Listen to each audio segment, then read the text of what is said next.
नमस्कार दोस्तों, हमारे चैनल पे आपका बहुत बहुत स्वागत है। और आज की कहानी है 15 साल की नौकरानी। मेरा नाम रानी है। मैं अपने पति राहुल के साथ एक बड़े शहर में रहती हूँ। मेरे पति एक अच्छी नौकरी करते हैं और उनको नौकरी करते हुए अभी 5 साल ही हुए हैं और हमारी शादी को अभी 2 साल हुए हैं। शादी के बाद मैं उनके साथ यहीं रहने आ गई। उन्होंने एक अच्छी सोसाइटी में एक किराए का मकान लिया हुआ है। पास में कई बड़े बड़े घर भी हैं।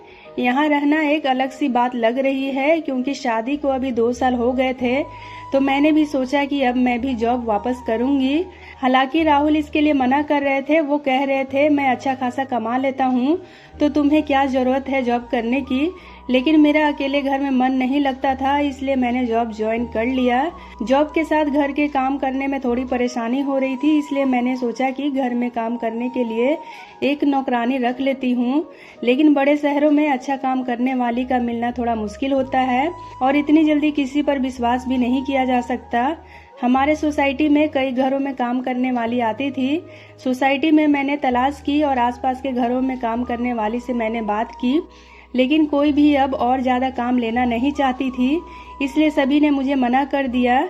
मैंने यह बात अपने पति राहुल को बताई और उन्हीं को कोई काम करने वाली ढूंढने को कहा, तो राहुल ने कहा कि वो कुछ करते हैं और फिर कुछ दिनों के बाद उन्होंने घर पर एक काम करने वाली को लेकर आ गए। राहुल उसे पहले से ही जानते थे। शादी के पहले राहुल वहां से अपने लिए खाना मंगवाते थे। उनका नाम मंजू था। वो करीब 40 साल की होंगी और नौकरानी मिलने से मुझे तो जैसे कि सुकून मिल गया हो। अब मैं अपनी जॉब आराम से कर सकती थी। सुबह और शाम को खाना बनाने का कोई झंझट नहीं था क्योंकि घर में काम करने वाली जो आ गई थी और वो बहुत अच्छा खाना बनाती थी। राहुल तो पहले से ही उनका बना खाना खा चुके थे, तो उन्हें तो पता ही था, इसलिए वो उन्हें लेकर आए थे। मेरे पति सुबह जल्दी जॉब पर चले जाते थे और मैं उनके जाने के बाद जाती थी और हमारी नौकरानी सुबह उनके जाने के पहले ही आ जाती थी और शाम को भी मेरे आने से पहले ही मंजू काम करने आ जाती थी, इसलिए घर की चाबी उनके पास ही रहती थी। शाम को आते समय मैं कुछ समय सोसाइटी के महिलाओं से बात किया करती थी। लगभग सभी को अब मैं जानने लगी थी। शाम को सोसाइटी की सारी महिलाएं भी घूमने बाहर निकला करती थी और ऐसे ही एक दिन जब मैं उन सब से बात कर रही थी, तब एक खबर मुझे पता चली कि हमारे घर से 2-3 घर छोड़कर ही एक परिवार रहता था। वो बड़ा रईस था और उनका खुद का बहुत बड़ा घर था और उस घर में काम करने वाली एक छोटी सी लड़की थी जो कि करीब 15 साल की होगी और वो सुबह से ही घर पर नहीं थी। वो लड़की उनके घर का काम करने के साथ साथ वहाँ रहती भी थी और वो आंटी बता रही थी कि वो सुबह जब उठी तब वो लड़की घर पर नहीं थी। उसे फोन किया तो उसका फोन भी स्विच ऑफ आ रहा था। सोसाइटी में किसी ने उसे जाते हुए भी नहीं देखा था और फिर वो आंटी कहने लगी कि पहले जाकर मुझे अपना घर देखना होगा, क्या पता कुछ लेकर तो नहीं चली गई। लड़की तो अच्छी थी, लेकिन आजकल कब कौन बदल जाए इसका पता कहाँ चलता है। उस लड़की से मैं भी मिली थी। अच्छी लड़की है और बात भी अच्छे से करती थी और इससे ज्यादा मैं उसे नहीं जानती हूँ। शाम की सारी बातें करने, सुनने और घूमने के बाद मैं घर आ गई। राहुल मेरे आने के कुछ घंटों बाद आते थे, लेकिन आज मैंने उनकी गाड़ी घर के बाहर लगी हुई देखी और वो आज इतना जल्दी कैसे आ गए, यही सोचते हुए मैं घर के अंदर जा रही थी। दरवाजा मैंने अपनी चाबी से खोला, लेकिन वो नहीं खुला क्योंकि दरवाजा अंदर से बंद किया हुआ था। मैंने डोर बेल बजाई, लेकिन कुछ देर खड़ी रहने के बाद भी दरवाजा नहीं खुला। थोड़ी देर बाद राहुल आए और उन्होंने दरवाजा खोला और फिर राहुल ने कहा कि तुम आ गई। उनके चेहरे पर एक अजीब सा डर था। मैंने पूछा क्या हुआ, इतने डरे हुए क्यों लग रहे हो। वो बोले कुछ नहीं, मैं नहा रहा था इसलिए दरवाजा मैंने अंदर से बंद कर दिया था और इसलिए तुम्हारी आवाज सुनाई नहीं दी। उनकी बात सुनकर मैं अपने बेडरूम में चली गई। सुबह से घर से बाहर थी तो मुझे बड़ी थकान हो रही थी, इसलिए मैं बेडरूम में अपने कपड़े चेंज करने चली गई और जल्दबाजी में मैं बेडरूम का दरवाजा बंद करना भूल गई, जिसके कारण हवा से दरवाजा इधर उधर हो रहा था। जब दरवाजा खुला होता है तो मेरे बेडरूम के मिरर से हमारे हॉल का बाथरूम साफ दिखाई देता है। कपड़े चेंज करने के बाद मैं मिरर के आगे खड़ी होकर अपना मेकअप निकाल ही रही थी कि तभी मुझे वो लड़की मिरर में दिखी जो कि सुबह से गायब थी और वो हमारे हॉल के बाथरूम में थी। राहुल भी उस बाथरूम में गए जिसमें वो लड़की पहले से ही थी। यह सब मैं क्या देख रही थी, मुझे यकीन ही नहीं हो रहा था। इतना देखने के बाद मेरे बेडरूम का दरवाजा हवा से बंद हो गया और मुझे अब बाहर का कुछ भी दिखाई नहीं दे रहा था। मैं अपना सर पकड़कर अपने बिस्तर पर बैठ गई। मैं सोच रही थी बाहर जाकर देखूं और मैं मन में सोच रही थी कि जो भी मैंने देखा वो सब गलत हो।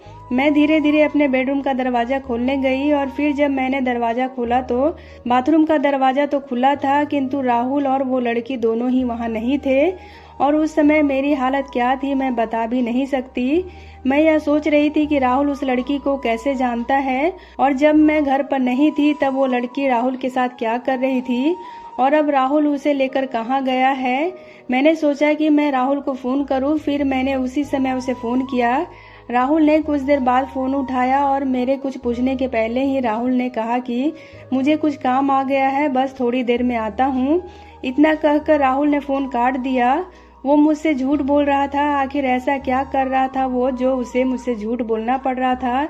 मैं अपने आंसू रोक रही थी और अपने दिल को भी समझा रही थी कि पहले राहुल से बैठकर एक बार बात कर लूं, उससे पहले कुछ भी सोचना ठीक नहीं है। शायद बात कुछ और हो, लेकिन फिर यही ख्याल आता कि आईने में मैं उस लड़की को देखी थी।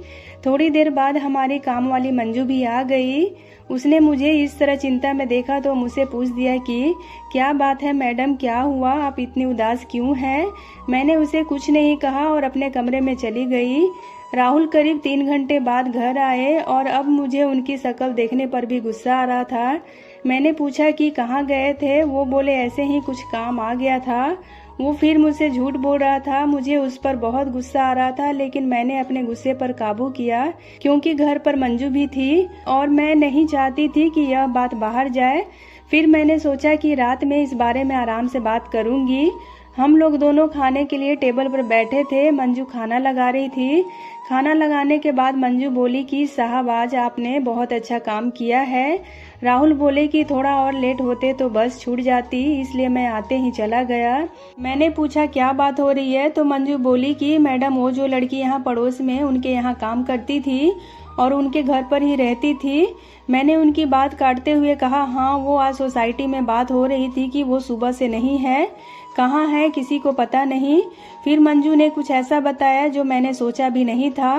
मंजू ने कहा कि वो छोटे गांव की है, घर की हालत ठीक न होने के कारण उसे यहाँ काम करना पड़ रहा था, लेकिन लड़की अपने घर जाना चाहती थी, परंतु उस घर की मालकिन उसे जाने नहीं दे रही थी, उसे पैसे भी नहीं देती थी। उस घर में दिन रात उसे 8 लोगों का काम करना पड़ता था। जब वो काम पर लगी थी तब सिर्फ 2 ही लोग थे, लेकिन थोड़े दिन बाद 8 लोग आ गए उन्हीं के परिवार के। उसने काम छोड़ने और जाने को कहा तो उन्होंने कहा कि जब तक हमें कोई और दूसरी काम करने वाली नहीं मिल जाती तब तक तुम नहीं जा सकती, और उसके पैसे भी नहीं दिए। इतने बड़े परिवार के लिए उनको काम करने वाली मिलना मुश्किल है। वो कैसे भी यहाँ से निकलना चाहती थी, लेकिन उस घर की मालकिन उस पर हमेशा नजर रखती थी। उसकी हालत के बारे में मुझे पता चला और वो सुबह आपके जाने के बाद यहाँ आ गई। आप लोग गए तभी वो यहीं थी, बहुत रो रही थी। फिर मैंने साहब को सारी बात बताई। अभी मैं आपसे ज्यादा साहब को जानती हूँ, इसलिए मैंने आपको नहीं बल्कि उन्हें बताया और उसकी मदद करने को कहा, इसलिए साहब उसे उसके घर की बस में बैठाकर अभी आए। राहुल ने कहा कि इसलिए मैं ऑफिस से जल्दी आ गया था और जब मैं आया तो वो बाथरूम में छुपी हुई थी और काफी डरी हुई भी थी। मैं उससे बात कर ही रहा था कि तुम आ गई और वो फिर बाथरूम में छिप गई और ये सब इतना जल्दी में हो गया कि तुम्हें बताने का समय ही नहीं मिला और मैं उसे लेकर बस अड्डे चला गया। तुम्हारा फोन आया तो मैंने सोचा कि घर जाकर आराम से सारी बात बताऊंगा। लड़की सीधी थी और वो काफी खुश भी थी कि वो अब अपने घर जा रही है। मंजू और राहुल की बात सुनकर मुझे यकीन नहीं हुआ। फिर मंजू ने कहा कि बाहर छोटे शहर से जो लोग काम करने आते हैं, आखिर वो भी तो इंसान ही होते हैं, यह बड़े लोग कब समझेंगे। अपने स्वार्थ के लिए उसे रखा था। मंजू की यह बात सोचने लायक थी और इसी के साथ ही मेरे दिल ने एक तसल्ली भरी सांस ली। मैंने अपने पति को कितना गलत समझा, बल्कि उन्होंने तो एक गरीब लड़की की मदद की। मैंने मंजू को कहा कि अब अगर कभी भी तुम्हें ऐसा कोई और दिखाई दे तो तुम मुझे भी बेफिक्र होकर बता सकती हो। हम सभी इंसान हैं और हम सभी को अपना जीवन अपने हिसाब से जीने का पूरा हक है। तो दोस्तों, उम्मीद करती हूँ आपको आज की ये कहानी काफ़ी पसंद आई होगी। तो अगर आपको कहानी पसंद आए तो वीडियो को लाइक और चैनल को सब्सक्राइब करना बिल्कुल भी ना भूलें, और हो सके तो इसे अपने फैमिली एंड फ्रेंड्स के साथ शेयर भी करें। वीडियो में अंत तक बने रहने के लिए आपका बहुत बहुत धन्यवाद।